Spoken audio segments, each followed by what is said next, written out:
Friends, நீங்கள் இங்கே பார்க்குறது பூசணிக்காய் கொடி. ஆக்சுவலாக எங்கள் வீட்டில் தோட்டத்தில் ஒரு ஓரத்தில் காய்கறி குப்பைகள்லாம் எப்போவுமே டெய்லி நான் கொட்டி மக்க வைக்கிறதுக்காக கொட்டி வச்சுருப்பேன். அந்த மாதிரி வச்சுருந்த மண்ணில் இந்த பூசணிக்காய் கொடி தானாகவே விளைஞ்சிருக்குங்க. பாருங்கள், அதில் நிறைய பிஞ்சு விட்டுருக்கு, நிறைய பூவும் விட்டுருக்கு. பார்க்கவே ரொம்ப சந்தோஷமாக இருந்துங்க.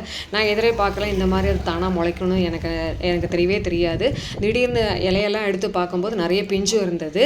ரொம்பவே சந்தோஷமாக இருந்தது. சரி, அது காய் வந்து நல்லா பெருசாகட்டும், நம்ம அப்புறம் அறுவடை பண்ணலாம், அதை விட்டாச்சு. அதுக்கப்புறம் இன்றைக்கி நம்ம க்ரோ பேக்கில் வச்சு வளர்த்த முளைக்கீரை, சிகப்பு முளைக்கீரை, பச்சை முளைக்கீரை ரெண்டுத்தையும் அறுவடை பண்ணி சமையலுக்கு எடுத்துக்கலாம். இன்றைக்கி நம்ம கீரை கூட்டு பண்ணலாம்னு சொல்லிட்டு கட் பண்ணி ஆரம்பித்தாச்சு. பாருங்கள் எவ்வளோ அழகாக வளர்ந்துருக்குதுன்னு.